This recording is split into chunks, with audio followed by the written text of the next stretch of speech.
What's going on, everybody? This episode is brought to you by Family Ties Estate Sales. I have not personally worked with this company. I will fully admit that. But being a sponsor, the only way I would ever accept a sponsor is if I knew of them through a close family friend, through someone who I trust. And I know several people who have used this company. The owner is Scott, is a family-owned business. Family Ties Estate Sales. If you need to move, if you need help selling an estate, whatever the case may be, they handle all your needs. So go ahead and check them out. And we thank them for sponsoring this episode.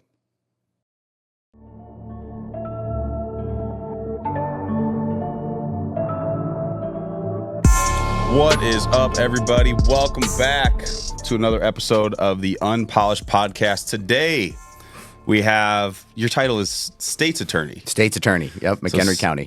McHenry County State's Attorney, Pat. Do you go by Pat or Patrick? Either. Pat's fine. Pat Keneally. Awesome. Thank you for coming on the show. You are referred by Dave Facone. We were talking crap before. Famous rib guy. The famous rib guy. That's right. He will always be the meat guy. Oh, without a doubt. He'll always be the meat guy. Right. And he's got that truck and he's got the look. You know what I mean? Like if you ever need something done, fried up, cooked, smoked, or some kind of brisket. That's one thing I want to talk to him about. I want to get a smoker. I want to get a smoker. But anyway, so if you could sum up, who is Patrick Keneally and what do you do? And what do you got going on these days? So I'm probably the most boring guy in the world because I can talk to you about two things. One is my kids, and the other is my job. So if you want to know about me, like basically I'm chasing around my in-grade kids and trying to keep them out of prison. And then the second thing that I'm doing is working as the McHenry County State's Attorney. So, and they're all boys. All boys. 4 of them. 4 boys, 11, 9, 7, and 5, basically. And thank God, praise the Lord, they're all back in school as of today. So no more whining, bitching, moaning, complaining, fighting, breaking my drywall. I was going to say, give us a couple really good, like, what the fuck did you do moments? Oh, it's like every day. It's every really? Yeah. Oh, it's. Well, I it's, would imagine 4 boys. It's every single day. Like it's just, and it's not even so. Like I'm just trying to think if there's been like a big, but it's every day. You walk around and you're stepping on Cheetos, and you're wiping pee off the floor, which is like 3 feet away from the toilet, or you're investigating who's responsible for the feces on the wall. Or you're wondering why one of them's naked when you have like 4 or 5 people in the house and crying. And so it's just like it's a million different the best, things. Though? It is. Dude, make it sound like it's like a problem. No, but like, it is. When you say it, well, they just mess with you so much. You know what I mean? Like, so it's hard when you're in the moment to sort of find that joy and center yourself around like just that feeling of gratitude that's there. You know what I mean? But is buried under 6 different layers of aggravation. Right. But yeah, and it's very interesting because as irked as I get with many of the things that they do, like if I'm out of town for one day, it's like I'm going away to camp for a month when I'm 10 years old. Like I can just feel sort of the homesickness coming over me and all of it. You just want to get back and see them, despite the fact that they drive you nuts. Yeah. We've talked about it a couple times on the show, but this huge push. Are you on social media a lot? Are you on Instagram? No, I mean, you're on Twitter, Facebook. basically. I'm on Facebook, and then there's somebody at the State's Attorney's. But I find that whole thing so tedious that, and it drives me crazy, especially with the election coming up. And I got enough stress in my life. I just have to put it aside and fast from it as much as I can. I just keep doing that. Stay off it as much as possible. I get roped in way too much, but there's this push. This social push to not have kids because they're just hard, and it's just you see it all the time with like what was it? We were talking about it the other day, Chelsea Handler. Yeah. Chelsea Handler.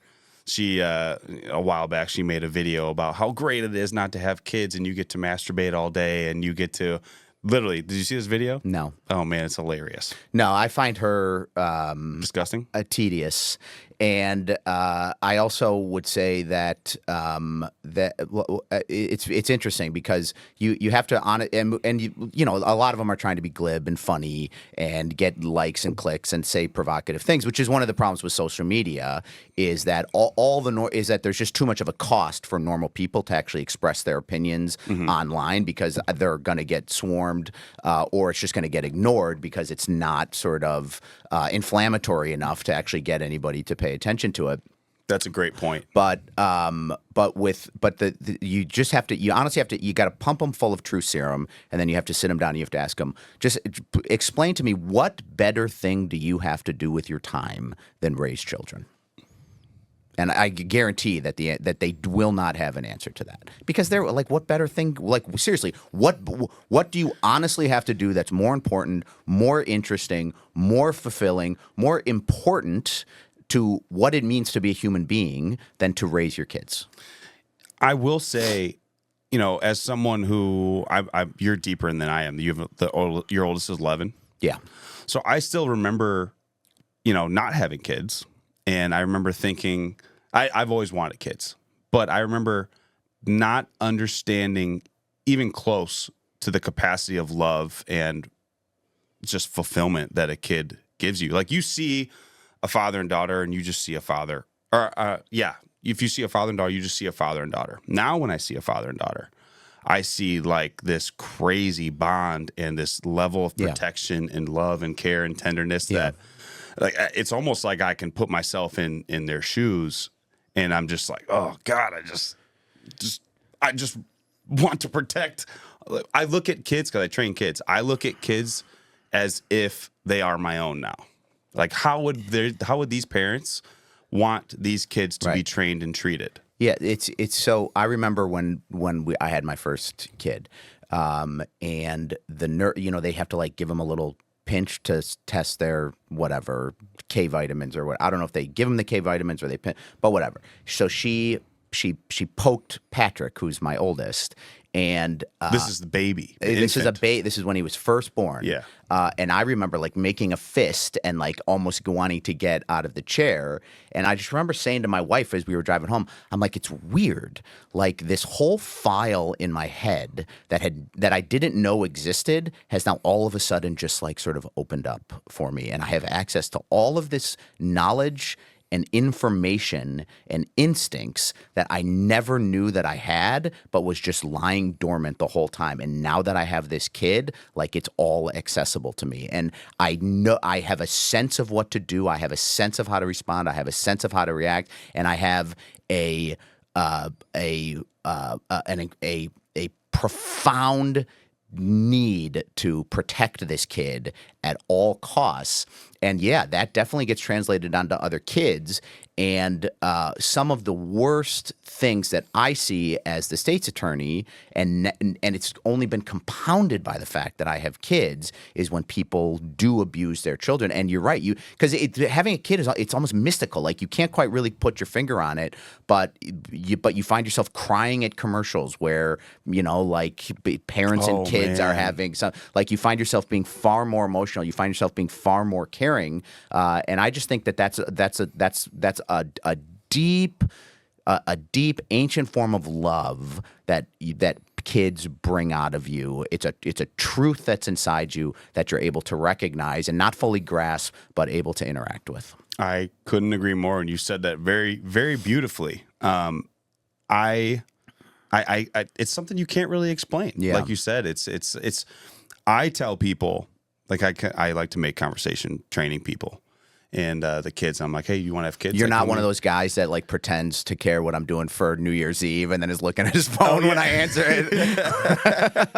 There's a little small talk. You know, I like to. Right. I don't like to. I freaking hate small talk. So like, we have like a question of the day. I'm always trying to like pick people's brains and make them go like that next level while we're working out. And one of the questions I ask the kids. How many kids you want? Do you want to have kids? And it's crazy how often these kids are like, I don't know if I want to have kids. And I'm like, I tell them that's your final step of maturity. Yeah. I really believe that. Yeah. Because you don't, until there is someone in your life that you are for sure 100% no doubt going to put ahead of you. Yeah. Which your spouse. Yeah. Maybe some people can say that, and I thought that, if you're willing to marry them as opposed to be their partner, that kind of thing, right? Yeah, and you think like, like obviously, if my wife is on a cliff and I'm on a cliff, I'm lit and I'm saving her. But now that we've had kids, I'm saving the kids first. Like they go first in front of everything that I'm doing, everything that my wife's doing. They are 100% first, and I don't think you understand that until you really truly have kids. Yeah, it makes you a much better person. Like it just like full stop. Like there's not much. There's who I am as a person is so much more generous, so much more kind, so much more empathetic, so much more understanding, so much better to relate to people, and so much better to relate to kids. Like before I had kids, I didn't even I didn't know what to do with these kids, and I'd forgotten what it was to be a kid. Now I couldn't even tell your age. I would go up to kids and I'd be like, "What are you, 5 years old?" And they'd be like, "I'm 14." Or like now I could get your age within like a month. Like I know you're 12 months and I know exactly the tricks that you're doing for your kids. You're 18 months, like you should be like I know exactly what you should be doing and where you should be with all your milestones and all of it. But I'm able to interact with the full breadth of the human race, and I'm able to understand it.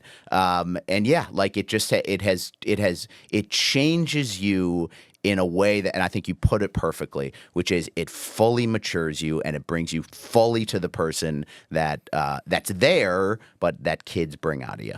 Have you ever had anyone say to you, because I've had it a couple times now, where because I'll try to explain this to people, and as I told you, I try to get people to have kids. Have you ever had someone tell you, "Well, I got a dog, and that's kind of my kid right now"? Yeah, that's my pet peeve. And I'm just like, no, like I have a dog too. And there's a hilarious Tom Segura skit, and it's so real. Do you know Tom Segura? So Tom Segura is a comedian. He's like, he makes fun of this. He's like, I got a dog too, but if that dog touches my kid, I will drown that dog. Yeah, exactly.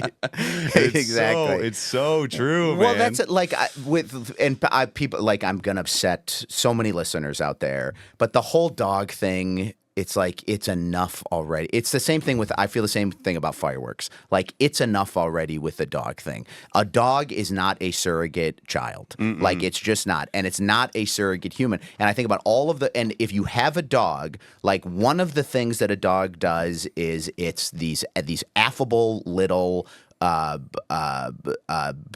beings that give you positive reinforcement all the time. Like, that's 25% of what a dog. The other 75% of what a dog should do is be of some sort of use to you whatsoever. Whether it's big enough to fight somebody if they ever came to hurt you, hunt rodents and keep them out of your house, keep the raccoons away, keep the coyotes away. But if you just have like one of these, like, and again, for all the people that I'm about to offend, I apologize. But if you just have one of these Bajans, and the whole point of the Bajan is to act as a surrogate infant, and for you to give all of the love, care, and otherwise that's inside of you that you want to share with the world, that you could be sharing in such a more productive way, it's like, come on. I totally agree. There is so the one thing about having the infant too is your return on investment with the love, the care, the time that you put in. It takes a while to get like something back. Like your first smile takes a while. So all they're doing is shitting, crying, screaming at you. Yeah. So it's tough. It's tough. Like I remember nights where I'm just like zombie shaking the kid. And our first kid, Stevie, you had to bounce. Yeah. You had to like almost like throw him out. Yeah. Throw him up and down. You're a slave. You You're are a a slave to the child, and there is now somebody there that is far more important than you. And to be in that posture and to experience that, again, is part of growing up. It's that last level of maturity. Yep. The last stage that you need, especially as both mother and father. But I'm really big about promoting the man, because the man is dying, in my opinion. The soy boys of the world, and we're not allowed to be masculine because it's toxic. It's driving me freaking nuts. Yeah, well, and not just that, but we seem to have abandoned the primary role of a man, which is to number one, protect, okay, but number two is to teach and share your wisdom with your kid. I mean, there's so many people that just sort of abandon the job of schooling a kid in how to live and how to actually grow up into it. Like, that's what I tell my kids. I said, it's like, what do you want to be when you grow up? It's like, it doesn't matter. Like at the end of the day, it does not matter, because if you're probably a good example. You've probably reinvented yourself 3 times. I don't intend to be the state's attorney forever. In fact, I'm not going to be the state's attorney after December. There's other things to do. You can grow up, you learn a profession, but basically what you're doing is you're learning how to work. But fundamentally, your job as a father is to share your wisdom and to teach your child things so that they grow up to be a good man that's able to protect and be there and be a man for their family and other people. Yes, and be a good citizen. Yeah, exactly. Be a good neighbor. Be someone who's helpful to society. Yeah. Not a burden, not causing issues. Yeah, and like for me, I'm Catholic, and I've grown increasingly pious as I've gotten older. But my job is also to share the faith with him, to teach him about the faith, to teach him why it's important, and to try so that when he grows up, his fundamental guiding principle is put God first, put everybody else second, and put yourself third. And if you want to be happy, that's how you do it. So a favorite question that I love to ask when we talk about parenting is pro spanking or not pro spanking?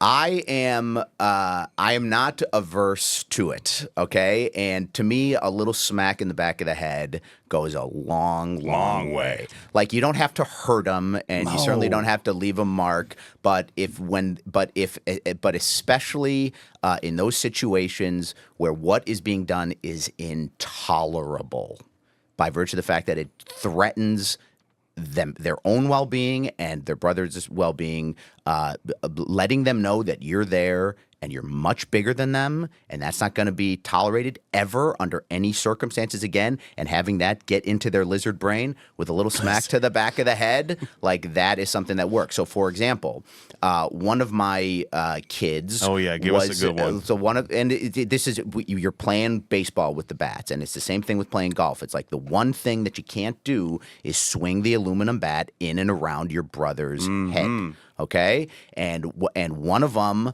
was not only swinging the bat, he then just decided he's going to throw the bat towards home plate because that's where the bat needs to. Anyway, but his brother's right there, and so he just swings it around and throws the bat, and it nails his brother right in the back of the head. And this is his younger brother, who he always accidentally hurts. But it was like, that was an instance where it's like, dude, like, that you have to be more conscientious when it comes to that kind of stuff. And my reaction, and it was a instinctual. It was an instinct. Yeah, it was an instinctual reaction, but it also was a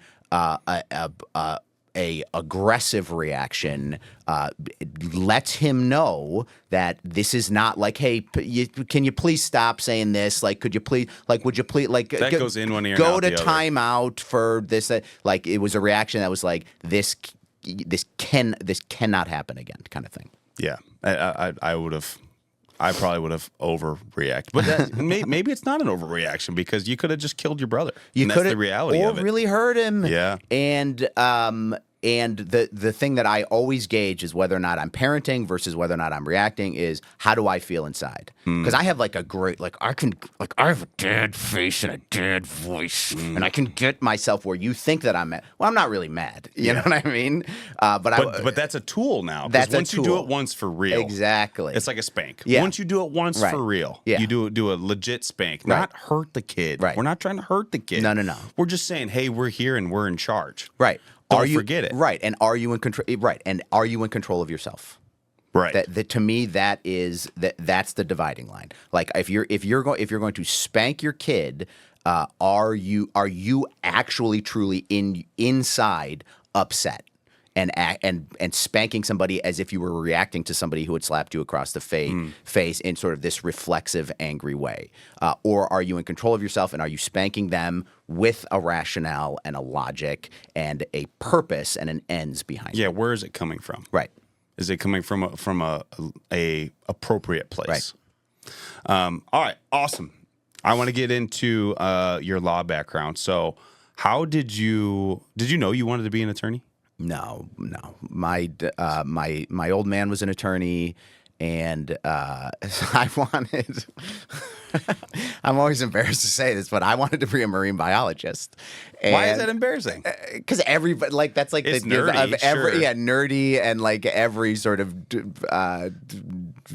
kid wants to say at some point wants to be a marine. But anyway, I did want to be a marine biologist, and I got my parents to send me to sea camp when I was in 7th grade. So I like went down to the Florida Keys and did like this whole snorkeling science That's super dork cool. thing, and it was like looking back, it's awesome and fun. Anyway, that was my plan. And so before I went to law school, I had graduated, and then I'd sort of come home, and I just didn't really know what I wanted to do. But I needed to buy some more time to like figure it out. So I was like, well, I'm going to go back to school. But I wanted to be a marine biologist, so I was like, I'm going to start applying. So anyway, I got into the University of Santa Barbara's master's program, but then I also got into a couple of law schools, and so now it's like sort of the time to like decide like what's going to be what. And my dad, who's like west side of Chicago, Irish guy, never wouldn't dream about going to California for school. Anyway, he sort of like sits me down, and he's like, dude, he's like, look at your skin. He's like, you are pasty pink. He says, do you think that you're going to last on it? Like, you're going to get melanoma within 3 years of doing your, research. You would adjust over time. Maybe if I wore enough sunscreen and like one of those guys with like the two neoprene brim outfit, hats. Yeah, exactly. So he's like, it was sort of like the way, it was kind of like, I've been flirting with this idea, and I think this is who I am, but this really is not who I am. And like, it was up to my dad, which is another example of why dads are so important. He's always somebody that I've looked up to and respected, and there's a lot of things about him that I've tried to emulate. But anyway, one of it is like, look, like you may think you want to be this, but you're not really this. Like, this is who you are. So I went to law school, and like, at least the thinking back then was, you can go to law school, you can really do anything you want. It's just sort of like a extra special form of a college degree. And if you want to go into accounting, you can. If you want to go into like politics, you can. If you want to be a sports agent, you can. And then if you want to be a lawyer, you can. But it was an expensive little tryst that I took, and I realized very quickly after law school that there was a cost to it, and I had to work hard and be a lawyer and do a lot of the stuff that is not the most glamorous stuff in the world to get where to, number one, pay off the loans, and number two, get where I am today. So what is it about marine biology that pushed you? So personally, I absolutely I like the ocean, but it terrifies me. Like, I don't like if I can't touch in an ocean, I'm like, get me out of here. So what is it about marine biology that you were like, oh, this is really cool? I don't know. Like, I've always been sort of like a outdoors nature kind of guy. And I mean, it's just kind of fascinating. Well, to you yeah. And because it totally is. Well, it is. And like, to say that there's not a draw to the ocean, like the ocean has its own gravitational pull, man, that pulls on your spirit, and not to sound too corny, but like, that's just true. Like, no, it is. And that's in me. Like, there's a part of one of the things I love to do is just go on adventures, and that would get be in the car, marine and biology. go. You just be on an and I think it's that adventure. same spirit that sort of, I think if you have that spirit in you, part of you is drawn to the ocean. And I was like, I don't know what. I honestly, like, I don't know what. But I used to have like an aquarium. You know what I mean? Like, Did you have like one of those giant aquarium? Like, how big was it? No, I got it from. Dude, you know what happened? Like, now that maybe I've never really put this together, but I and I think one of the things that happened is I used to play hockey, and I used to love playing hockey, and I was good, and we played on like the traveling teams, and we So you spent a lot of money. Is what my parents spent a ton of money and a ton so of time much money. traipsing me all over God's green creation, and I would never let my kids. If there's ever a hockey stick around, I hide it from my children. Yeah, I won't even let them watch hockey because I'm scared they're gonna be like, "Can I play?" Yeah. But we went out to Boston for like this tournament. And we got to play at BC, so it was like this really cool sort of experience. And when you're a kid, and especially you're out in Boston, which has so much history, and there's sort of like an atmosphere there, like it just sort of. But we went to the Boston Aquarium. I remember and this would have been when I was probably, I don't know, like 11 or something like that. We went to the Boston Aquarium, and for whatever reason, like my mom let me stay there all day. You know, like when I take my kids to the aquarium, it's like, come on, like let's, or like the zoo. It's like, okay, do you see that? Do you see that? Do you see that? I hate the and zoo, then it's man. like, and then it's really, it's half hour before I'm hot and like, where are my things? And like, let's get some water, let's get some, and then it's like, okay, like it's almost compulsory to try to see as much as you can before, because they want to go. It's really you keeping them there. But like I stayed in the Boston. That's all I remember, just staying in the Boston Aquarium, and they have this like 3-story coral reef in it, and I just remember like walking around and then like walking back down and walking around it, Just nerding out. totally nerding out, but almost just being hypnotized by the whole thing, you know, and just by like its glory and just how pretty it was. And so that's still it. And even today, like my favorite thing to do, which it drives my wife crazy, but my favorite thing to do is to go to the Florida Keys, get on a boat, and go snorkeling.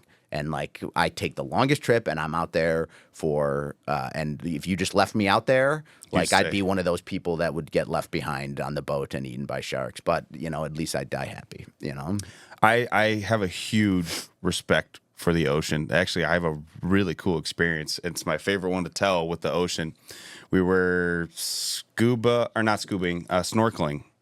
And they take you to this hot spot of just coral reef, fish. I think it was Mexico. And I was probably, from me to you, barracuda. And dude, this thing looked into my soul. oh yeah, those things they're scary. And I just looked at it, and the teeth are like sticking out like this, and it's just staring at me. And this, what's called school of fish comes right behind me, almost like through me. This is wild, dude. Almost through me, and then chases this barracuda away. So they knew. Guardian angel right there. They knew this thing is not good. They scared it away from me. And I swear they like came back, and I fed, because they give you food to feed to like the school of fish. So like, this is going to feed me. This guy's going to feed me food. We're going to get this little bitch out of here. They scared the barracuda away. And I just remember thinking like, whoa, that was one of the coolest things. Yeah. Because this thing was just, dude, it's one of the scariest things. It looked like it was about to go after me. Well, they say, especially with barracudas, they're like, don't have anything shiny on you, and like don't make eye contact with it. I was staring and it's right like, in but the eyes. you're like, then why are you sending me into an environment where there are these things that may or may not attack me if I may or don't do some sort of things that would seem to require some kind of expertise.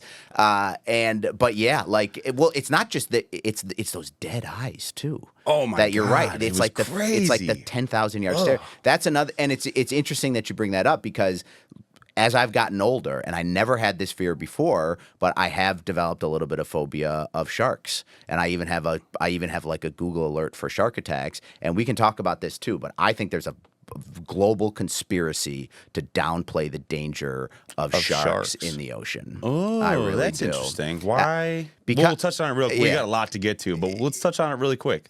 I think there are far more shark attacks than everybody's scared of sharks. So what would be the point of downplaying it? For conservation efforts, because they've spent so much time bringing sharks back. And like, I get it. You know what I mean? They've spent so much time bringing sharks back from the brink. I think that it has, and again, this is me purely speculating. I'm not basing this on any science, so feel free to disagree with me. But I think that they've done so much with conservation efforts to get sharks back. And once you've done that, sharks want to eat you. Sharks want to kill you. Sharks do not care about you in the same way that humans care about sharks, which has always struck me as weird, because I bet if we went back like 5,000 years to our ancestors, and they're like, we were so hard to rid you all of like bears and wolves and sharks, and now here you are inviting them back in to eat your legs and your faces and all the rest of it. But that's neither here nor there. But yeah, I think shark attacks have gone up. And I think this is right. I think that they've doubled over the last like however many decades. But I think that there's a lot more than are actually reported. Because I was reading an article that one guy said that like most of them don't get reported. Like they'll come by, they'll scrape you, realize that you're not food or whatever the case may be, and then go and you don't. Or the surfers out there, like they're like, oh yeah, like the great white bit my board in half, and like it's not like they're calling the police or the natural wild. Like that's just part of doing business. So if someone doesn't die, it might or not get lose reported. a leg or whatever. If it's not big. Okay. But even so, it's like for everybody listening, if you're interested, do a Google alert for shark attacks. Something's coming in every day. And then think about in Africa how many people are, or like Malaysia or the Philippines, how many? And then they say too, they're like, well, America has by far the most shark attacks. It's like no shit, because America is the only country that reports it. Think about all of these other countries where they're just taking the villager and nobody knows about it. Like you can't tell me in the Polynesian island, which is just full of sharks, that there's not as many, if not more, shark attacks than there are in the, in the Panhandle. Like, no way. Well, I'm sure too, if there's got to be some sort of element of tourism too. So if you're reporting all of them, less people are going to come swim in your beach. Oh, I think that's definitely. And money drives everything. Yeah. We know that. Which is the plot of Jaws, which was the mayor's plight in Jaws. Exactly right. Jaws is real. Jaws is real. What's your take on Megalodon? Megalodon's a real thing? Oh, I don't know. We saw one of the movies, Deep Blue Sea or something, and those shark movies are so funny. Yeah. The boys turned that one off. So we started touching on it, but you were part of national news with AJ's case, and we had talked about being a father and protecting our children, and this was the complete fucking opposite. And I wanted to hear your take on this story. So before we get going with your take, can you briefly describe AJ's case and what was going on? Yeah, so AJ Freund was a cute little 5-year-old boy who was born to two parents who were junkies. And, they were having all kinds of problems. Both of them were using drugs. One of them had been a lawyer, had been disbarred, and was working to get his license back. That's AJ Freund Sr. And so they're both like a complete mess in financial dire straits. And they say like, well, let's have a kid. Like that'll help solve our problems. So they have AJ. AJ's born. He's born opiate positive. AJ Freund Sr. tests positive for opiates. And so there's this big process in the court system. It's called abuse and neglect court, where sort of it's where the best interest of the child is put at the top of the hierarchy, and sort of like the punitive measures with regard to the parents are put at the bottom of the hierarchy. And because the best interest of the child is to try to straighten out the parents so that they can be reunited with their kid. And that's fine, and that's right, and that's good. And there's been a number of success stories in this regard over the years. And a lot of times it can be unfortunate that a case like AJ is focused on, because it causes we're as human beings, we define our reality by stories, which is why all politicians do is they just tell you stories, and then you're supposed to take that story and extrapolate that onto global reality when it's not necessarily the case. Anyway, so what happened with AJ is he was given to his mom's cousin, who, if there is a light in the story, a redeeming light, and somebody whose just mere existence can counter the evil and the darkness that the way the story is ultimately going to turn. It's this woman. Anyway, she takes AJ. So AJ has this normal childhood for the first few and a half years. Then it appears as though mom and dad have gotten their act together. Mom's Joanne Cunningham, and then dad is AJ Freund. Appears as though they get their act together. So they have to go through counseling, supervised visits, drug tests. AA meetings, the whole thing, and all of this is monitored and all of it is checked. And they were like, by the time that they got AJ back, when AJ was about 2.5, 3 years old, they were in fact sober. The problem is that it just didn't last long. So druggies will be druggies. Right. In late 2017, Joanne, they're having marital troubles again. Andrew Freund is considerably older than Joanne Cunningham. He's about 20 years her senior. In fact, he met her. She was married before. She was getting a divorce. She had an older son. He met her because he saw her crying in the courthouse. They meet. He's doing cocaine at the time. She's doing heroin. Anyway, and it was just sort of like this dark union made in hell. So anyway, they meet, and so now let's fast forward to 2017.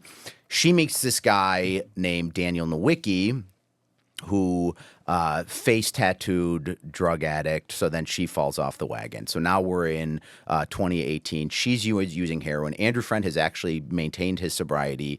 The problem with him is that he doesn't have a driver's license. So she met a guy, as in she got with another guy. Yeah, she starts dating. She starts not dating just a him. friend. Not just a friend. So she starts dating him. She starts using again. The problem with Andrew Freund is that he sort of knows what's going on, but he's like, you sort of talk. You've sort of used the word like beta male, and that probably is one of the things that you could use to describe him. He's just this very servile, obsequious, but manipulative, but like obsequious type where she was running the show. And in fact, when you look at a lot of the prior reports of domestic violence, it was her abusing him as opposed to vice versa. The problem with him was that he was working this 8 to 6 job on the west side of Chicago, living in Crystal Lake, which required him to get on the train at like the very crack of dawn, go down to Ogilvy in Chicago, and then get on another train at Union Station and take it out west. So probably at least 4 hours of his day was spent in transit. The rest of the time he was working, he'd come home, sleep, wash, rinse, and repeat. So all of the child care was up to Joanne Cunningham, who is now seeing this Daniel Nowicki. So anyway, in March of 2018, Daniel Nowicki and her are she washes up in a western suburb. She's got track marks running up and down her arm. The police find her in a car, knock on the window. She's passed out. They say, hey, what's going on? They bring her to one of the hospitals there.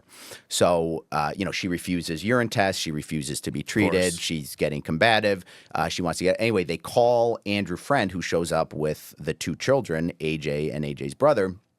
And they can, again, they half brother. Brother.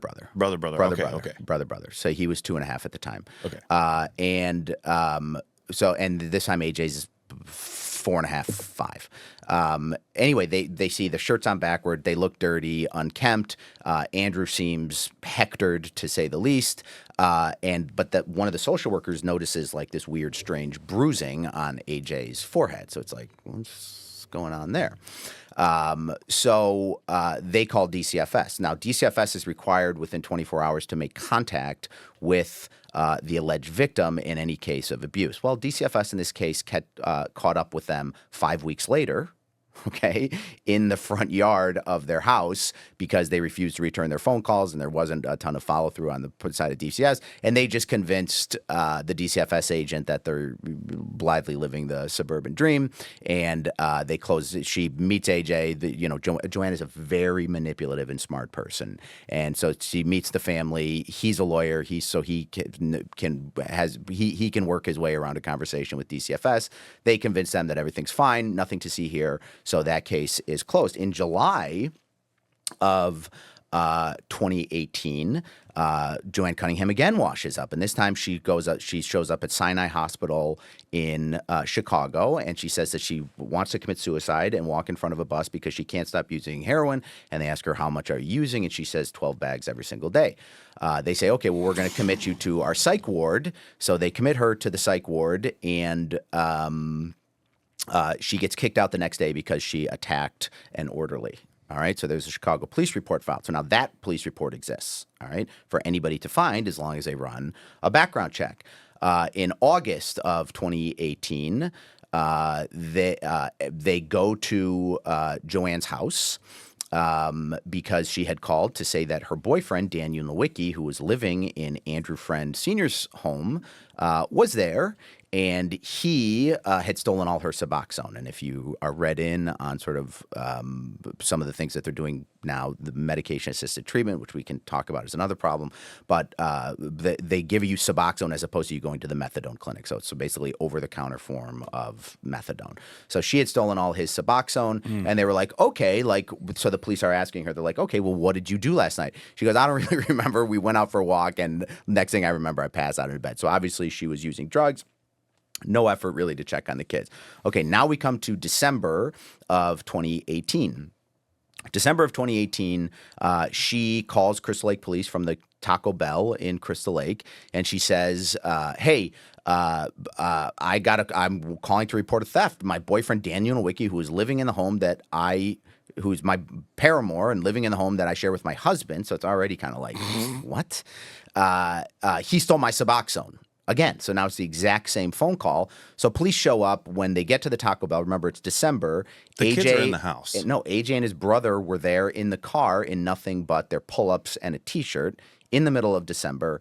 So the police officer's like, look, let's get the kids back to the house, and then we'll figure this out. So they go back to the house, 94 Dole Avenue. It's vile, it's disgusting. There's dog feces, urine feces, rat droppings. The whole thing's a mess. It's cluttered. But the kids have been living here. Yeah, the kids are living there. So it's like a hoarding type of thing.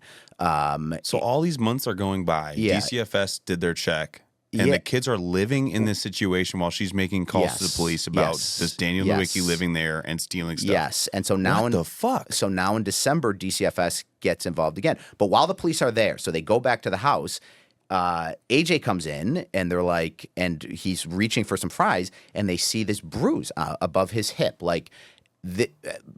Not like a bruise, but like a big, nasty yellow purple thing that's wrapping around his body, that is, if you saw it, you'd be like, holy man, kid, were you in a car accident? Of it? Oh yeah, of course. Yeah. And so the police officer turns to AJ. She goes AJ, honey, what happened to your hip?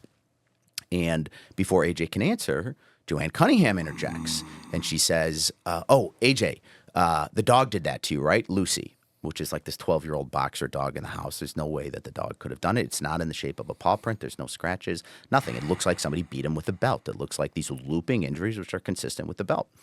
So she goes, AJ, what? So, and AJ, and of course, AJ, which is very, very common with children who are under the control as well as the influence of the person who's abusing them. Plus, you have to remember, this is their mom. This is who they love. Normalcy is not something that's accessible to them, and because his reality is just completely relative, this is the problem with abuse. It's not necessarily something you're still going to side with your mom even if she's abusing you. You're still going to think your mom you're still going to want your mom, exactly. So he goes, yeah, Lucy the dog hit me. Okay, so the police officer, to her credit, was like, no way, let's head to the police station. So y'all go to the police station. DCFS is called. Carlos Acosta, who's the DCFS agent, he shows up. He's supposed to do this big long interview with AJ. He goes in. He's like, what happened? AJ says, well, the dog quote unquote, put its paw on me. Okay, that's good. No more questions. So then he goes and interviews Joanne Cunningham, doesn't even ask her about the injury to AJ, how it was caused. He goes through these sheets about her drug use. She lies her butt off with regard to a lot of the questions. And then he says, all right, and again, Joanne Cunningham, in defense of Mr. Acosta, Joanne Cunningham is very manipulative, and she looks normal. And at the time, she was somewhat attractive. So he said, all right, well, you guys got to go to the emergency room, but I'm not going to keep, so the police officer had taken temporary custody. I'm not going to keep protective custody. I'm going to give AJ back to his mom. So go to the hospital and get it looked out. So they go to the hospital and get it looked out. At the hospital, once AJ is away from his mom and talking to the emergency room doctor, who's a wonderful lady, a woman by the name of Dr. Channon, who was able to show AJ that she cared, show empathy, and AJ was opening up a little bit. He said, maybe mommy didn't mean to hurt me. Maybe mommy hit me with a belt. Okay? Again, all of this is all of this information is given to Carlos Acosta. And so what this would have done, what it should have done is it should have provoked a bunch of things. Number one is AJ needed to be, and this is what Dr. Channon said. She told Carlos Acosta, I am an emergency room physician. I stitch them, ice them, elevate them, and send them on to the specialist. Like, I am not a child abuse specialist. He needs, two things need to happen. Number one is he needs to be interviewed by a forensic interviewer who's capable of asking the right questions in a non-leading way in a safe environment to AJ to elicit the truth from him. That's the first thing that needs to happen. Second thing that needs to happen is he needs to be examined by a doctor that specializes in child abuse. None of those things were done. All right. So she said to Carlos Acosta, you need to do this. You need to do those things. You need to do those things. Nothing was done. AJ is returned to mom. He shows up the next day to the house, meets with Andrew Freund, sort of takes a look around. They had cleaned up at this point, but it's but there's this thing with DCFS where they're like, well, we don't want to criminalize poverty and this like the fact like that kind of thing, and that sort of thinking where there's clearly a visible problem. You clearly have an environment where children shouldn't be living in, and you can sort of talk yourself out of doing something by getting hijacked by your own empathy loop kind of thing. So so she goes the next day, we ask a couple questions, you ever see, and Joanne's not even there. She's supposed to be there, but she's not there. And he says, like, you ever see anything concerning? No.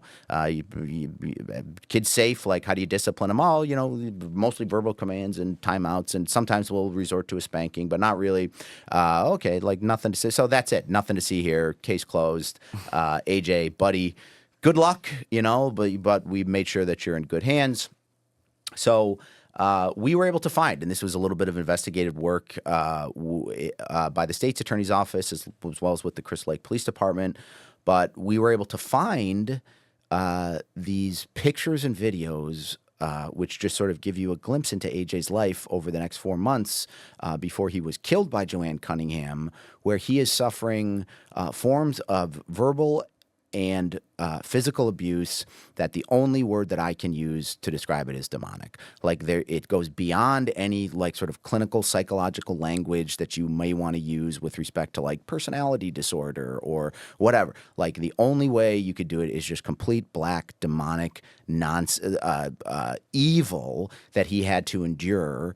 And I could just paint a picture for you. Like one of the videos is her berating AJ for having peed in his bed. Now, keep in mind, she locks him in his room for hours. She's videotaping herself. She's videotaping her. She's videotaping AJ with like this gauze wrap around his waist. He's otherwise naked. His face is black and blue and swollen. He has raccoon eyes, and she's just berating him for having wet his bed.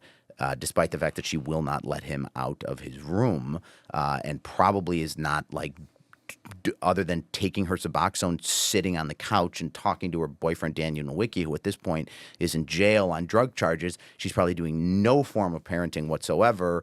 But there's a number of instances where AJ has bruises over his head and she's yelling at him, berating him, and it's darkness, and it's something that if you ever saw it.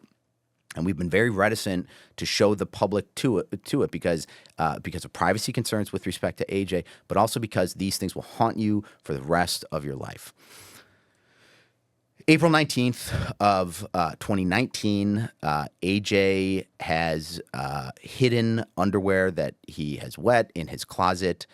Joanne, with Andrew Freund in and around the area going up and down. But again, she was the one that sort of called the shots. She takes him into a cold shower, gives him a cold shower, and proceeds to beat him to death with a shower head.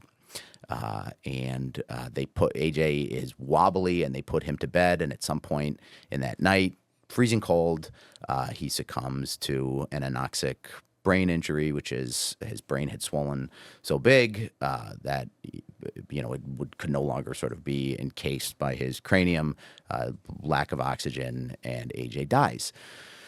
So these two being this subhuman people that they are, they engage in this huge farce. So he buries AJ in a shallow grave out in Woodstock. They spend sort of a week just sort of going through the motions and sending each other text messages back and forth, like, how's AJ? And like, thank God we have AJ, and oh, praise God for this, and all of it. Like the last refuge for a scoundrel is religion. And with these two, like, that's what they tried to cloak themselves with, is their faith.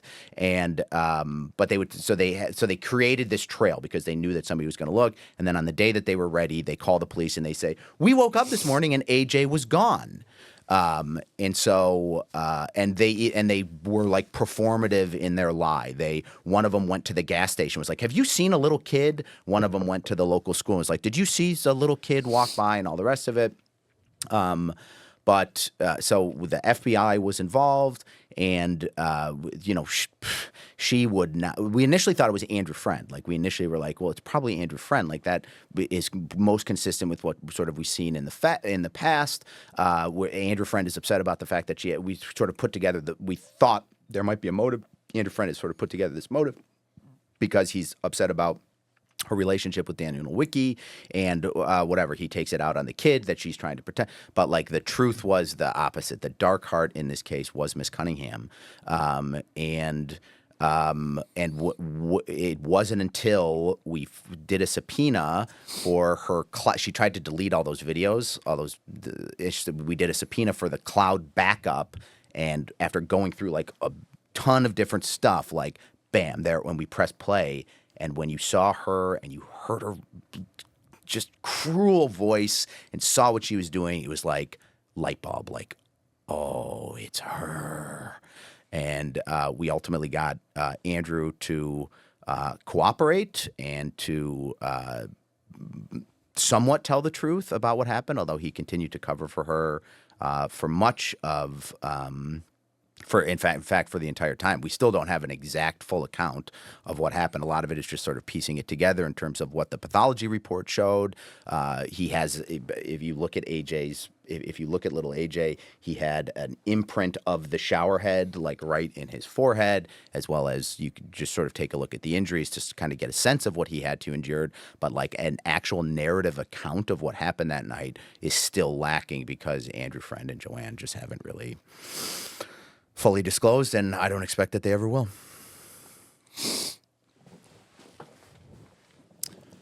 I don't really. Yeah, it's and what, like, and I remember what Jesus Christ, we were up all night with him, and like, this is not about. I'm like shaking. Yeah, this is like, I'm upset. It's terrible. It's terrible, and the only reason that I can sort of talk about it with matter-of-fact terms is I've lived with it for 4 years. But the thing about being a state's attorney or a police officer or an FBI agent or somebody that works with DCFS or somebody that works at the Child Advocacy Center that does these interviews, is that all of this stuff is just refuse and garbage that you collect, and it has a cost. And the cost of this case to people at the state's attorney's office, to the Crystal Lake Police Department, to everybody that worked on this case was probably the most that has ever had to been paid, just because it was so dark. So I see a couple flaws, and it seems to be around DCFS. Yeah, so, well, that's like the understatement of the year. how the hell do you see this environment, walk in, smell the pee, smell the urine, see the feces, see all the bullshit, know about the boyfriend, know about the still doing drugs, even if it is given pharmaceutically, and be like, yeah, the kids are fine. You got to be fucking stupid. Apathy and entitlement is probably the two ways to say it. When you look at your job as what can I like, what's my time off? What is my what's my overtime pay? I have too many cases. And when you look at your job from what is DCF doing for me as an employee, as opposed to I'm looking at my job as a DCFS agent, and there are wonderful DCFS agents, and I'm not suggesting that there's not, but if you're not looking at that job as something of a vocation that you would be doing irrespective of your contractual employment relationships with the state of Illinois, the children ultimately are going to suffer. As state's attorney, and you could probably say this for the vast majority of police officers, you could certainly say that for most of the people that work at the state's attorney's office, that nobody is a state's attorney for the money. Like, that's not why we're doing it. And that's not why we ever did it, and that's not what attracted us to this job in the first place. When we showed up at the interview and when we said, like, we want to help people, we want to right the wrongs that have occurred, we want to protect people, we want to be a voice for victims, we want to help people heal, that is what that is the recompense for doing the job of state's attorney. It's the same with the DCF. It has to be the orientation of all of those people in service, and the fact that you need money just to survive in the world. Like, yeah, so we'll come up with that, but that's secondary. You know what I mean? And so if your true north is not your job and your responsibility to the children, then there's a problem. So we did. We ended up prosecuting the DCFS agent for abuse and neglect, and we were able to secure a conviction based on a lot of the evidence that I've sort of shared here today. But there's just like concerning things, and you look at DCFS as a whole, and I've been a huge critic of it, and I've been a critic of the organization. I try to separate the organization from many of the employees, and there are wonderful, wonderful, deeply caring, committed, highly competent employees at DCFS, and I hate that the prosecution is one story out of a million stories. The problem with the prosecution is that it looms so large that a lot of times it blurs out all the other stories, and I hate the fact that happened, but at the state's attorney's office, me and the team that looked at when we saw what had happened to AJ and when we lived through it, there was a conviction in all of our hearts that every single person responsible for this horror has to be held accountable, and that's what we tried to do, and that's what we did. Now, that said, like, there is a vein of victimhood that runs through DCFS, and I'll give you an example. After we won the case against Carlos Acosta, they have me like go out and give a media sort of thing. Okay, so like you go out, and again, I've talked about how I don't. Like, the sun is not my friend. Like, it's not my friend. But they bring me out there, and there's like a podium with microphones, and the sun, of course, is shining right at me, and it's like, like you can't see and whatever. So I'm out there, and I'm not in my element, all right? But I'm answering the questions. But there's protesters. There's DCFS protesters that are protesting the fact that we brought that prosecution. And one of them starts yelling about the fact that DCFS agents are exposed to trauma.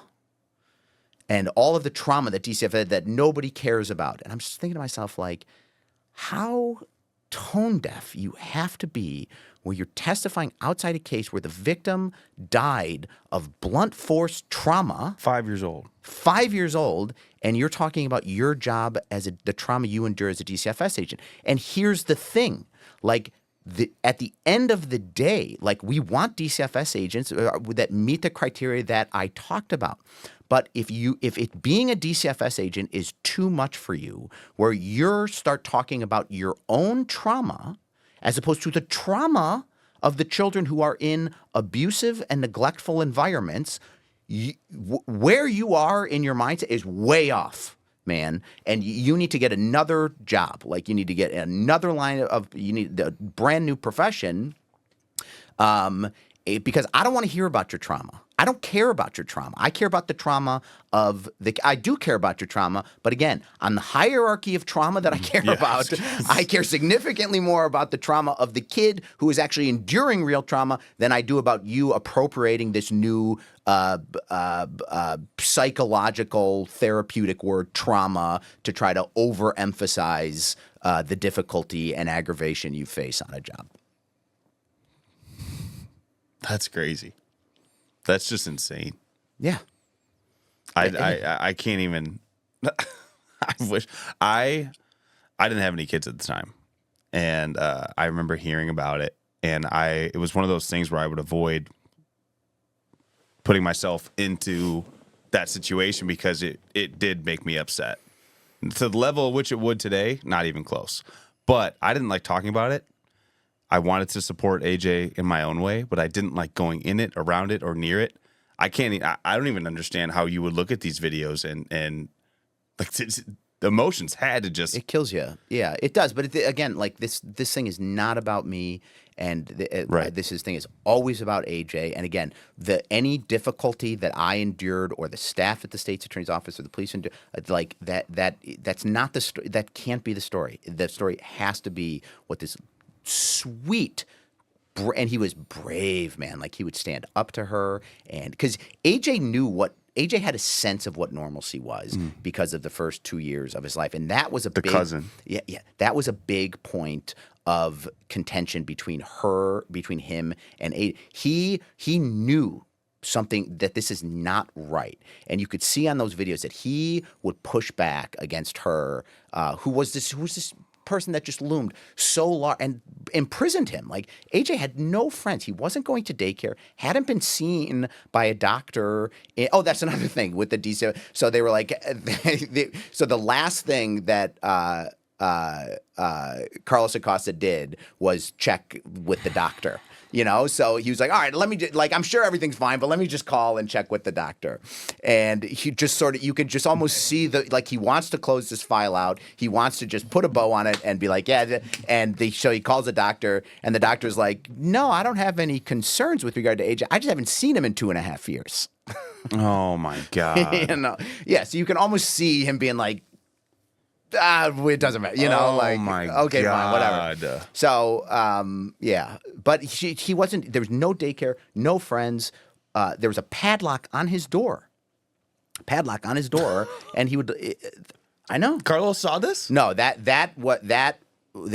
what we don't know is the answer to that question, because nobody took pictures of the house, but we know that was there in April. Oh my God. Tell me some good news. Did she rot in jail? Did someone kill her in jail or something? No, she's there. I mean, she'll be there for the rest of her life. We didn't quite get the sentence that we wanted. So what did you try to get? She pled guilty to first-degree murder. She faced up to 60 years in prison. Remember, she was pushing 40 at the time, so she got 35 years, which is not enough. And for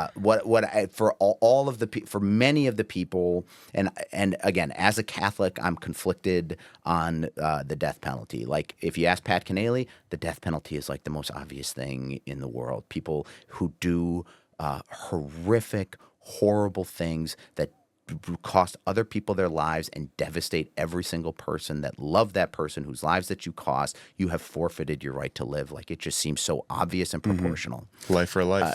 Right. And it like, if I would, for all of those people, but then of course, like as trying to be an obedient Catholic, like that's not necessarily the current teaching of the church. So whatever. But like, for those people who and it is something that you should struggle with. You know what I mean? But for those people who are just so sure that the death penalty is, let's say, immoral, and there's no doubt that, like, they're not fighting with it, it's not a struggle for them whatsoever. Like, I just invite them to look at this case and tell me that if Joanne Cunningham faced the death penalty along with Andrew Friend, that would be unjust. That you could make the case that would be unjust, and I don't think that a convincing case could be made. Andrew sounds like sort of like a victim in this. Obviously, he played along, Yeah. but he does sound like you had said, beta male. He just sounds like someone who was manipulated and controlled. Did he do any of the beating too? Did he jump in on that, or was it? It doesn't see again. Like we've never fully got, but but your job, like if you don't do anything else as a father, you protect your kids.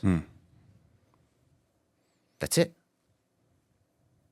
If you do nothing else, you don't talk to him. Don't take him to a ball game. Don't teach him how to throw a curveball. Don't teach him how to ride a bike. You protect him. Mm-hmm. Oh my God, dude, this is crazy. I knew we were going to talk about this, but I can't even, I feel weak. I was shaking. Yeah. I was shaking when you were talking, man. Like, this is crazy. For people that don't believe in God, this would be something that I would point out, because to me, one of the best arguments for God is the existence of evil. Like, wow. Yeah. I that's a whole other conversation, but I find myself wanting to lean back into, I wouldn't say I don't believe, I wouldn't say I do believe. I'm kind of just like, I don't know. Like, how would I know, but I find myself, and when I hear stories like that, it does make me lean into more of a God. Mm-hmm. Because where there is evil, there's also, like, everyone has that moral compass, and that moral compass came from somewhere. Like, if you tell the average person what's right and what's wrong, we all know what's right and what's wrong. Yeah. But why do we know that? Yeah, and not even to get too theological, but like another strong argument for God in my mind is, if you don't believe in God, it's difficult for you to make a plausible claim with respect to objective moral truth. And what I mean by that is that if I said to you, it is always wrong to kill an innocent child, and you said to me, I disagree. In fact, the Carthaginians, or there's been a number of cultures who have sacrificed children to their god. They wouldn't say that it's wrong. But in order for you to say that there is an objective moral truth, there has to be an objective moral rule or law giver that is outside you and outside the context of your society. That's interesting. So because if I said it's always wrong to kill children, and you refuted that and you said, no, that's not true, we both know that I'm right, but why am I right? And unless there's an objective lawgiver, an objective moral lawgiver that has created that standard, there's no way to resolve our dispute. Right. You had one thing that I wanted to talk to you about too. And I almost want to get off this AJ thing because it's really bothering me. But the victim, you had mentioned, like, the victim mentality. With this new woke culture, I've seen a million videos. I've sent them to Alex. Every time I see one, I send it to Alex. But there's this one that's absolutely hilarious. I'm pretty sure I sent it to you, Al. This woman gets pulled over, and before the officer can even say anything, she says, know. Yep. Before the officer can even say anything, she says, just so you know, I am. What is she? She says something like, I'm an indigenous person. Yeah, and I'm an indigenous person, and I have mental something. It was some kind of trauma. I have emotional trauma. I have emotional trauma. And the whole thing is, well, do you have any physical ailments that would stop you from doing a sobriety test? She's like, emotional trauma.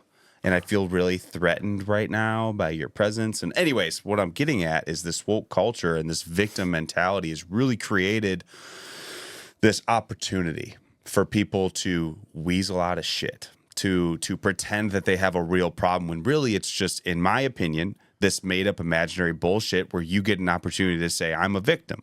My skin color, my this, my that. I had this rough upbringing. I have autism, whatever. I feel like the spectrum is huge with what people are saying and claiming. Have you seen this affect the court system at all? How? I mean, yeah. Like, head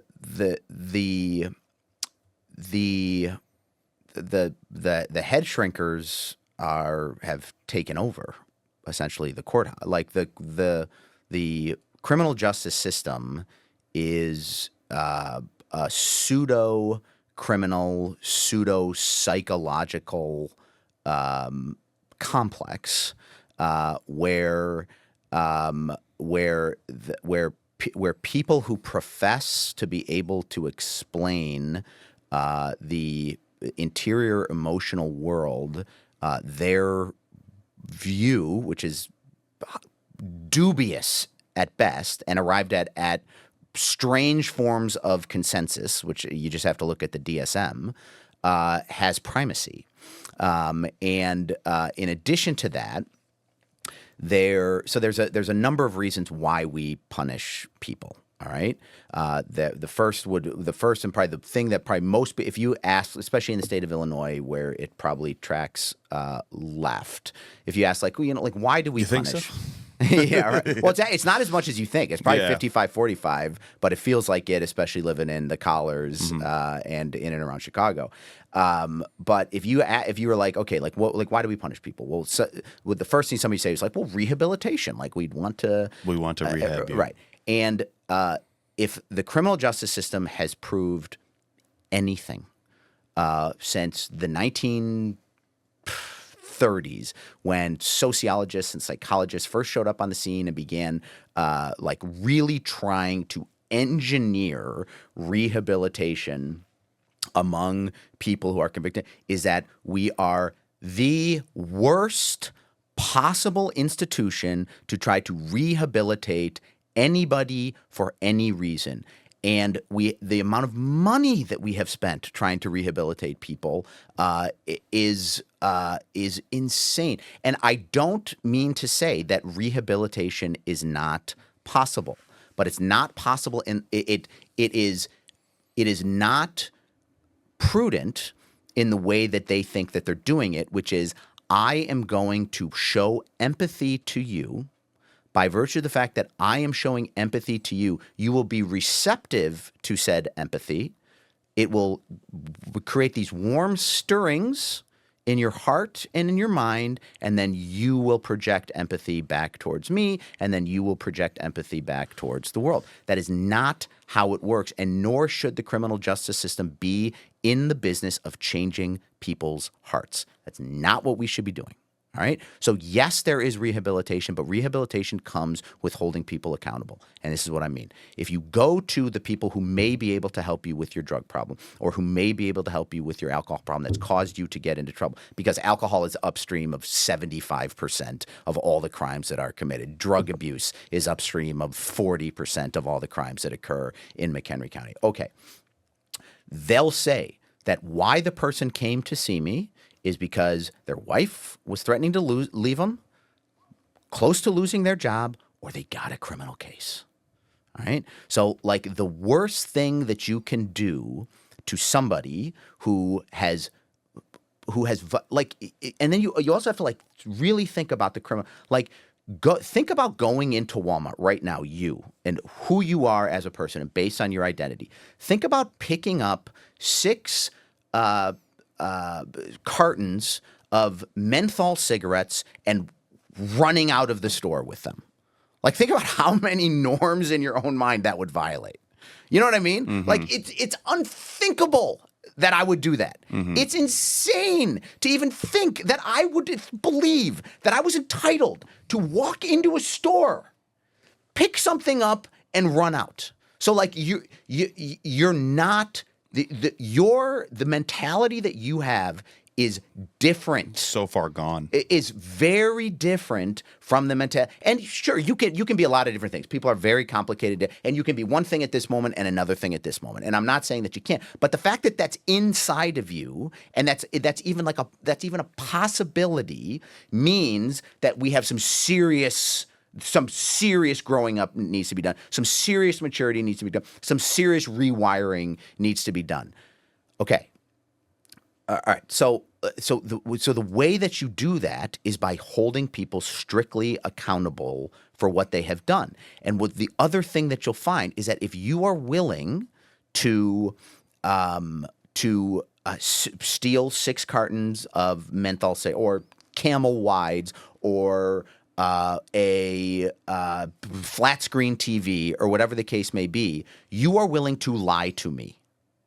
All right, and you are probably a pretty manipulative person because you have these, you have to hide those things. So if you're the type of person that steals flat screen TVs, or you're the type of person that uses drugs, for example, or you're the type of person that looks up child pornography, you have to project outwardly that you're not that person, which means that you're by definition an incredibly dishonest person. You're a liar. All right, so now so match up a liar with an empath type of person that got into social work because they believe that everybody's a wonderful great. person. There's good inside of every soul, and I want to just love the good out of it. You match that up, and it is a totally unfair advantage. Well, and that's what's going on in the criminal justice system across the board. You have, and that's become increasingly worse. Yes, correct? increasingly. You have credulous empaths, which are being matched up with lying, manipulative criminals. And how do criminals manipulate you? What is an empath going to respond to? Emotion. Victimhood. Yeah. Victimhood.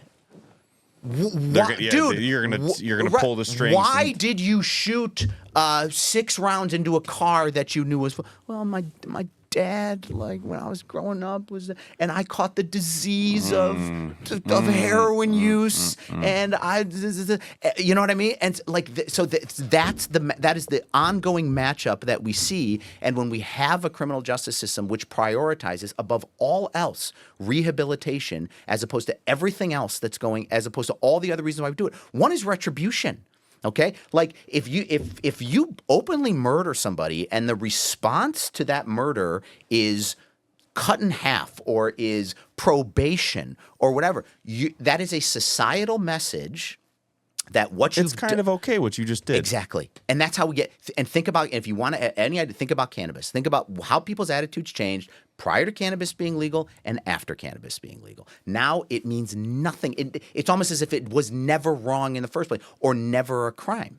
But there's people still in jail for it. It's a societal. Well, we can talk about that because that's not quite true. But there's a societal message that's being sent that resonates with everybody, but it also resonates with the victim. What happened to you is not okay. There's consequences, and in order to heal, there has to be those kinds of consequences. You know? Has it always? At what point did you see a shift? Has it always been? Last 10 years, it's been brutal. So last 10 years, they've really started saying, "Oh, there's the good person in everyone, and we're just going to try to rehab you." It's been brutal and a joke. And then you have the Safety Act, which comes in, and you're just seeing repeat offenders. And you're just seeing repeat offender after repeat offender. You're seeing manipulative. Is there a point? You see no change whatsoever. And what is the rehab for someone who's committing like heinous shit? Like what do you even do? What's exactly? What do you do? Like, you send them to the social worker. That's it. So this is another thing which is just like so mind-numbingly stupid. It's a shock that most people don't know. So you get busted for child porn, okay, or you get busted for criminal sexual abuse of a child. All right. So, but let's say it's not like let's say like you grazed let's say you're the stepfather and your daughter is 16 and you sort of grazed the breast of her friend thinking maybe it would be reciprocated. She freaks out, tells her parents, and goes. So but it's not like a forcible rape. You know what I mean? It's minute, still weird, but totally weird. Totally have weird. to address it, but whether or not you're actually going to be in prison for it is a separate story. So it's like, okay, well, what are we going to do with this person?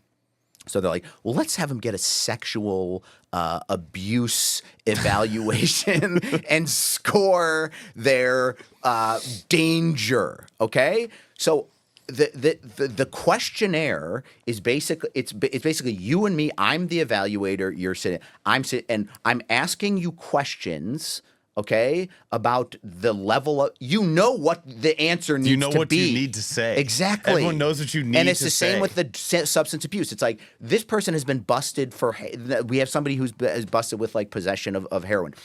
The licensure to get like the you're not like a psychiatrist, like you have some degree from the Illinois Department of Financial and Professional Regulation, and you work in a strip mall, and like, okay, we need to evaluate your substance abuse level. And it's like, how often do you use? And it's like, never. This is the first time I'd ever gotten busted. My friend, it was a special party. Exactly. You know, so and then it comes back like, and then the defense attorney's like, Your Honor, like, we have a case where we have somebody who is incredibly low risk, as determined by, you know, the 24-year-old who just finished, you know, his degree in social services at DePaul. You know, it's like, no. So who changed in this last 10 years? What was the power behind that change? Well, like it's a, because we call it, we're calling it a progressive movement. It's like, it's part of a broad historical movement, but you like what where we think there's good in it. Well, like no, well, yeah, so yes and no, but people became getting very concerned about what's called mass incarceration after the Get Tough on Crime. So if you look at crime.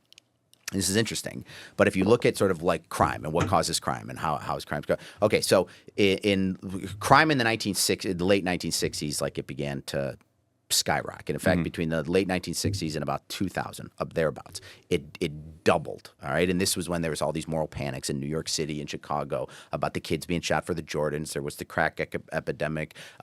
Crime was out of control. So they put in all these Get Tough on Crime measures. A lot of them was like truth in sentencing, where you have to serve the whole time. You don't get any credit. Or they doubled the sentences.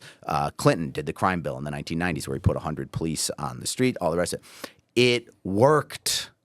Okay, it all worked. Crime comes back down to 1950s levels in the 2000s. All right, stays that way but mostly stays that way, even through the crash of 2008. So when everybody says, so when people come up to you and they say, poverty is what causes crime, lack of education is what causes crime, you say, no, it is not, okay? Because the poverty level fell from 25% to 10% between 1968 and 2000. Okay, when crime was at its lowest, the amount of spending on that we spent per pupil, as well as the literacy rates, as well as the college graduation rates, as well as every metric of education that we can measure, dramatically increased from 1968 until the 2000s, when crime, and until the 1990s, when crime was at its highest. And look at the recession of 2008. Crime did not increase in 2008, as would be expected if poverty caused crime. It didn't start to increase until 2015. What happened in 2015? Michael Brown. Oh, that's right.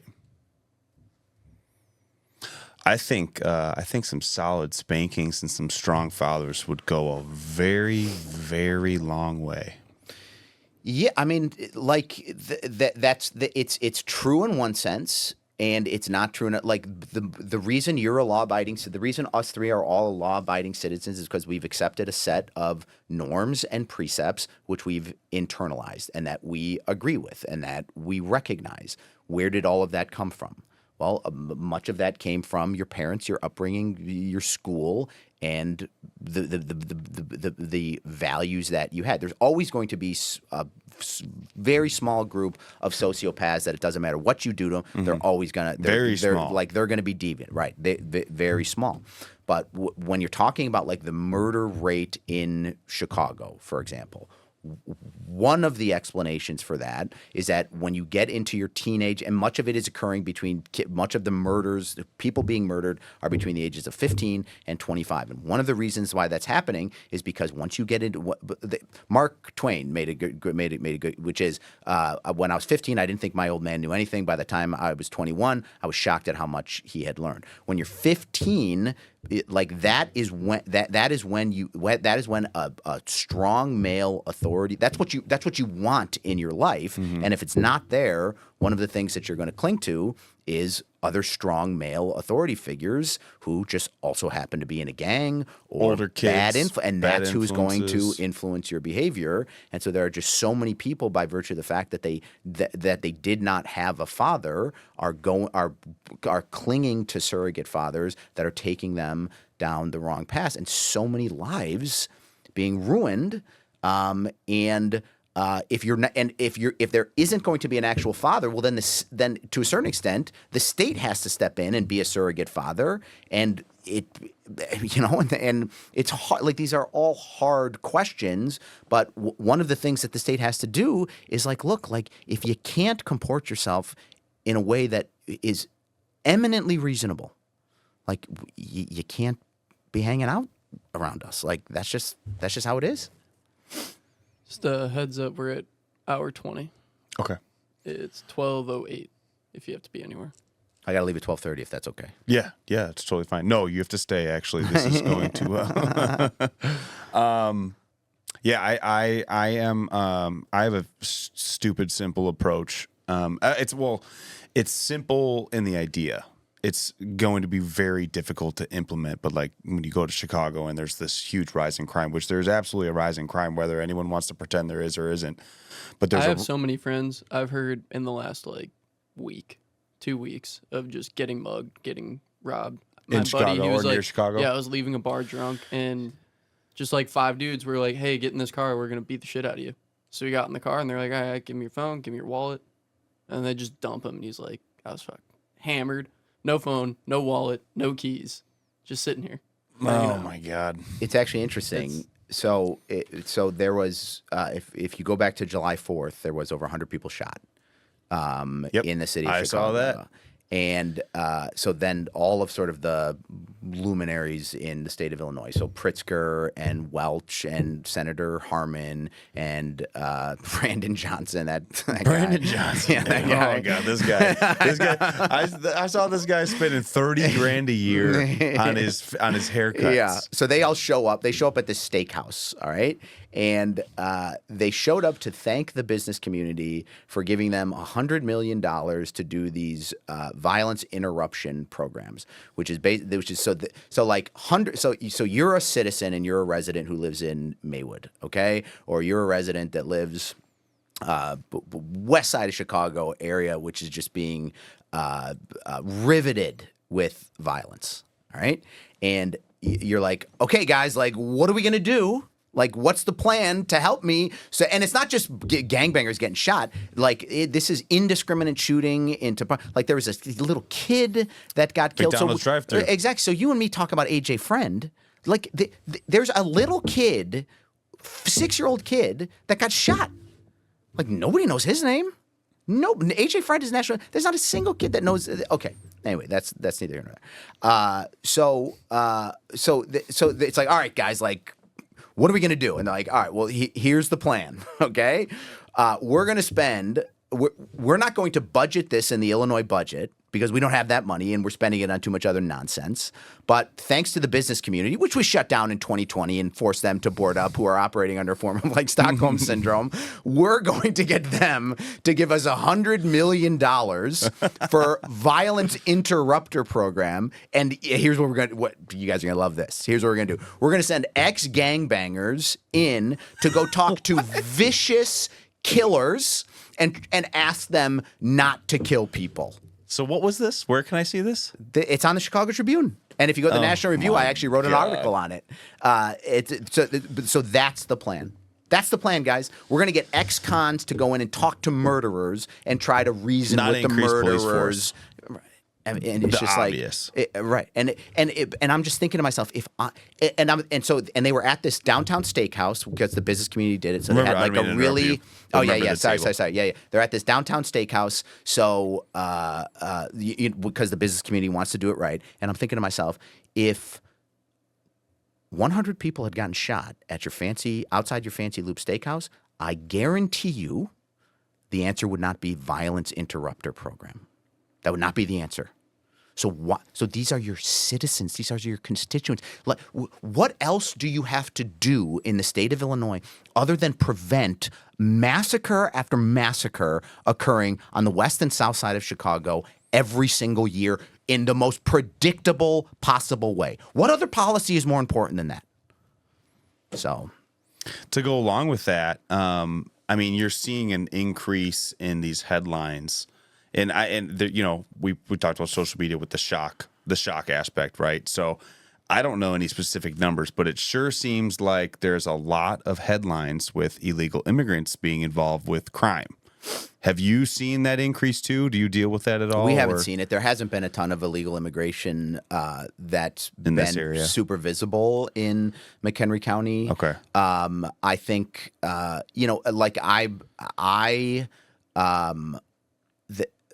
so yes, there's definitely illegal an immigrant crime. city.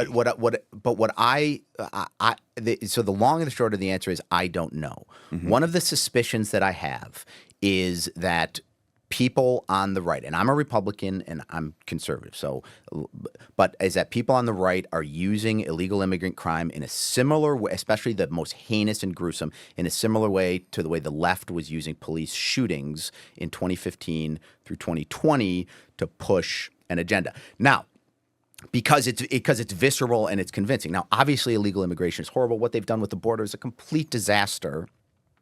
But which they're finally admitting. And yes, forever there was no border problem. Right. The borders are blah blah blah. And blah. yes, they've let in a ton of dangerous people. And the thing that should concern all is not the however many dozens or whatever it is. I don't know the figure. I haven't researched it, that have committed these sort of horrible crimes. The true crime is the amount of fentanyl that's come over the border, which is a holocaust in this country every single year. 100,000 people being killed, I think that's the real tragedy. But again, like with politics, did you see about the shooting in Springfield a few weeks ago?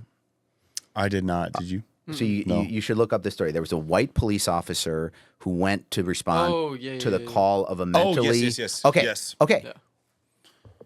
That was the most egregious police shooting I think I have ever seen. Didn't she reach for a pan? She reached for boiling water and then she ducked down. But he walked in there and he threatened to shoot her before she even thought about it. Anyway, the way he comported himself was bad and embarrassing.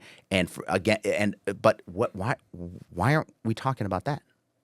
And the reason is because they've already squeezed dry the Derek Chauvin case and the Michael Brown case and all of the other handful of cases and got what they wanted politically and moved the conversation politically to the point where they got what they wanted. Exactly. That was worse than that was arguably worse than so many of the other that they held out as examples of police brutality, and yet that story has already cycled itself out of the media.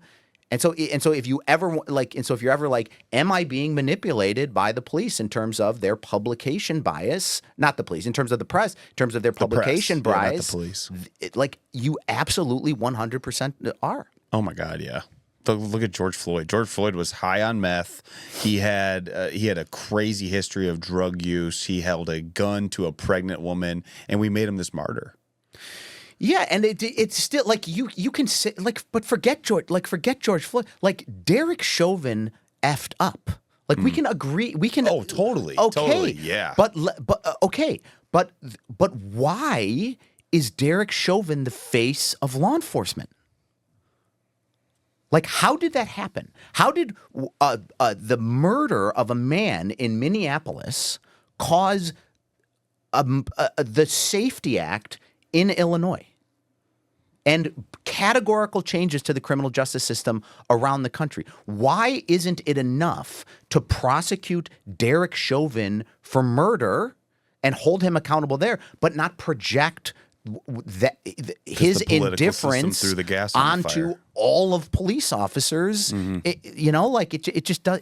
And we know what the reason is because you are being manipulated. Right. They threw gas on it and they put it they made moves the way they wanted to make moves using that story. But the one thing I like to tell people all the time is there are a million successful, great cop interactions that we never hear about. So they're going to put the story on any one that they want to see.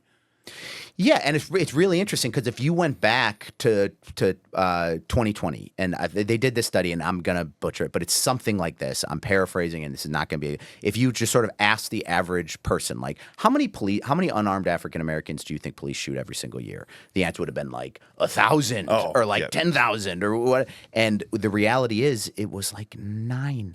And you knew there was a problem because you knew the names and the faces of every single person that had been shot.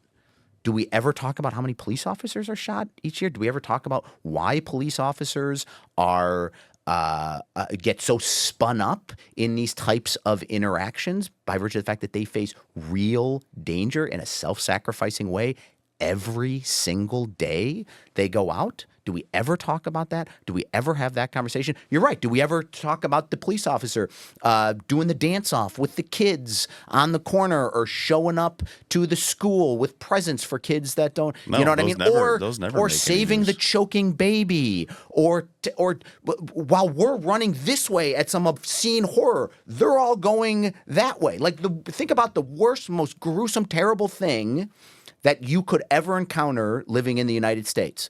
A mass shooter. Which way do you run? Which way do the police run? Well, these days, I know which way I'm running. I know which way. Well, I'm you running. guys are Yeah. like you guys are wired a It's little bit like- differently. like this, but think about most people. Like, most people are screaming running this, and then they expect the police to run. And then the ingratitude that you show to police officers when, in the most fraught of circumstances, they don't act perfectly. It's like, screw you, man. Yeah. No, we put him in this huge magnifying glass too, so I could see, a cop sort of second guessing on what he should do. I could see him second guessing because of the light that could be put on him. Without a doubt. And we did that. We did that as society. With that being said, though, I do think there's a lot of different things that we can be doing with cops. Like, we could talk about jiu-jitsu. Every cop should be a freaking blue belt. Every single one. I don't care what, I don't care what you have to say about it. Like, I was filing a police report for identity theft, and I'm looking across at this cop, hugely overweight. As he's writing my stuff, he's like, "Yes, sir. So this happened." I'm just like, dude, you would not save my life. So one of the things that it would be interesting to talk about, but the problem is that I don't know that you could get a ton of police on board. Is that there's a uniformity in terms of what you're expected of a police officer. So once you're a police officer, like, this is the type of police officer you are, and this is what you do. So you could be like, and you have to start in patrol, and then you work your way up, and then maybe you become a detective, maybe a sergeant, but like, you could specialize law enforcement to a greater degree where those people, those types of policing where you're most likely to go hands-on, you have a specific type of law enforcement officer that is most likely to be the one who is going to go hands-on, for example. And they have a specific type of training, and I think a jiu-jitsu background would be ideal for that type of thing. Exactly. Because it would be a minimum amount of, but it's also a function of size, and it's a function of strength, gender. And I mean, that just plays into it. But I'm gonna ruffle some feathers. But the problem with a violent encounter with a law enforcement officer is there's always a gun in play. Always a gun in play. So, like, you cannot expect law enforcement to be cool about it or have a sense of humor about it. They need to diffuse this violent situation as quickly as possible to take the gun out of play and then ask questions later. I agree. Yeah, I do think the standards need to be held higher, and I'm 100% pro blue. I am pro cop, but I do see some flaws with the system, and I think, like I said, I think we brought those onto ourselves as society, especially now where, like, I've talked to cops. They're like, sometimes, like, I have to just walk away because if I don't, someone's going to start videotaping me and they're going to start yelling racial slurs and. Yeah, and that's one of the problems. I mean, one of the problems too is that again, it used to be overwhelming force to diffuse the situation, and then we can talk, and then let's figure out what's going on. Now, a lot of times situations are escalating to the point where they become a problem. Where in the past it would and could have been shut down before. The only problem with shutting it down before is that it wouldn't have looked as good on camera. Wasn't Illinois talking about sending social workers in lieu of cops?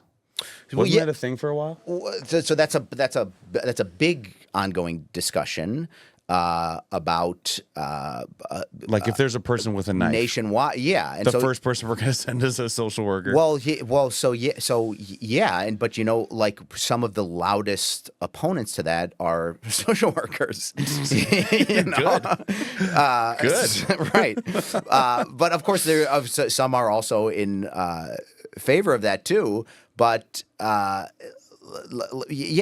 sort of the mentality that you're thinking which is like which if you can't see the world for what it is, which is that there is danger, there is bad things that can happen. There are shitty people, right? And a lot of times you have to do things which are unpleasant to watch in order for the overall good to be. Then you have a problem.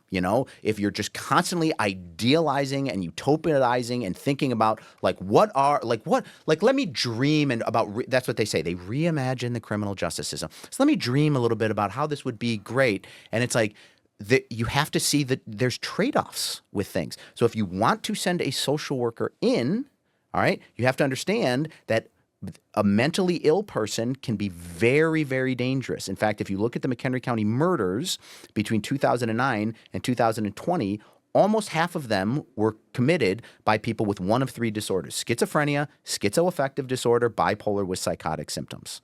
Okay? 1%, less than 1%, or about 1.5% to 2% of the population is responsible for 40+% of the murders in McHenry County. Okay. They can be dangerous and violent. So there's a trade-off there. So you want to go in and you want them to have a conversation with them and to de-escalate the situation in a way that is therapeutic and good. And that's great and wonderful, but it doesn't always work out like that. Yeah. I'm on the same page for sure. I definitely would not want a social worker coming to save me if someone had a knife or someone had a gun or there was a physical aspect to anything. But it's coming up on our time. We always actually real quick, because I think you speak so eloquently, I would like you to promote jiu-jitsu because I've done it before. So if you had to give someone a reason to do jiu-jitsu, I'm really curious as to what you would say. I would say it's almost a form of self-actualization. And I remember that when I was a kid, and I was always like this little kid, and I didn't go through puberty till I was 17. And so I was like this squeaky voiced, smart aleck. But I would always remember that there were injustices that were occurring around me because there were people that were using their physical force to intimidate and tyrannize other people. And I was always reticent and reluctant to stand up for what I knew was good and right and just because I was scared of getting an ass whooping. What jiu-jitsu allows you to do is to stand your ground, and it turns you into a person who doesn't want to use it, but who is capable, if the circumstances dictate, of fighting on behalf of weaker people. That's awesome. That's exactly why I asked you that question, because I tell people, I'm like, do jiu-jitsu, and I've said it in several different ways, but that's a perfect way of putting it, especially for people who are smaller. Because one of the first times I went up against anyone worth talking about was Kyle Perkins. Do you know Kyle Perkins? No. So I might. Again, I told you I'm a politician, but I'm horrible with names. At the time, I probably had 80 pounds on him. And I survived for a second, and then he was on my back choking me out, and I'm just like, no fucking way. Yeah. That's crazy. It's kind of mind-blowing when you first start, and you realize how powerful and what you're capable of. And that's one thing that we push at TNT. It's like, How can you? Who are you? Like, what a shame to go through this whole life and not realize what a weapon you can be, what a tool you can be, Yeah. how strong you can be. Yeah. And jiu-jitsu is an awesome, safe, effective way to find that out with a very low, I don't want to say cost because you do have to dedicate a lot of time, but low injury rate, Yeah, low risk. low risk. It is surprising, like for an old, like I'm 45, gonna be 46 in October. If you wanted to say like, all right, Keneally, like you could run, lift weights, or do jujitsu, and your You gotta choose goal one. is right, but your goal is also like joint longevity and all that. Like I would do jujitsu. Oh man, it's the best workout behind wrestling. I think wrestling's harder. Yeah, but Wrestling. if that's what you want to do in jujitsu, you could do that all day. Oh, I know. I think, but if you put them side by side, wrestling just kills you. It's like just the blunt, just I know. strength it takes. That's why I stay away You from can it. finesse in jiu-jitsu. You can finesse and kind of like really take your breaks, and you know can hang you out. can play chess. Yeah. Whereas That's why I can do it. That's why. Yeah. You're a guard puller. Where you're Yeah, going if over. it's like if you want to go like full nose, like do you do that at all? like every once in a while, but a lot of times it's like I'll get like somebody will elbow me in the nose or something, and you know when you sort of get like right in the nose and you start tearing up, but Yeah. you're also mad. Yeah. Like then I'll go like if somebody's going crazy, then it's like okay, like I guess this is what it is. I guess we're going. But I try to match the energy. Yeah. One last question. We do this at the end of every show. Being your background in the legal and the law world, what advice would you give someone who wants to, you know, sort of follow your footsteps and maybe be a state's attorney or just be an attorney in general? Do it. There's a dearth of people that you know they've ruined law enforcement, and a second order consequence of that is that they've ruined prosecution, and it's not nearly as attractive as it once was. But being a state's attorney, I say like when we bring people in to the office and you're brand new. I will sit you down and like the only thing I say is I said the rule of thumb is do the right thing. That's it. Every single day, use your conscience to guide you into making a good and just decision. And that's it. And the rest you'll sort of figure out as it comes along. And if there's ever a job where it's like, hey man, like everybody says on their like college application or whatever, it's like I want to do this because I want to help. If there's ever a job where you every single day get up and make the lives of people better, right the wrongs that have occurred in your community, act as a sounding board, a shoulder to cry on for people who have suffered grievous injuries, and then move and fight on their behalf to get recompense and justice. That's the job, and it's a great job. And the fact that I've been privileged to do it for the many years that I did is something that I'm eternally grateful for. Well, thank you very much. Yeah, thanks for having me. And I know it was your job. But after hearing the story, I want to thank you for putting those piece of shits where they belong. And it was kind of crazy to hear the story from you. So thank you for what you did in that aspect. And thank you for everything. Thanks for coming on the show. Thank you for having me. We're going to have to get a rolling again sometime now that we Oh, I can't wait. officially know each other. I can't wait. I can't wait. All right. Thank you.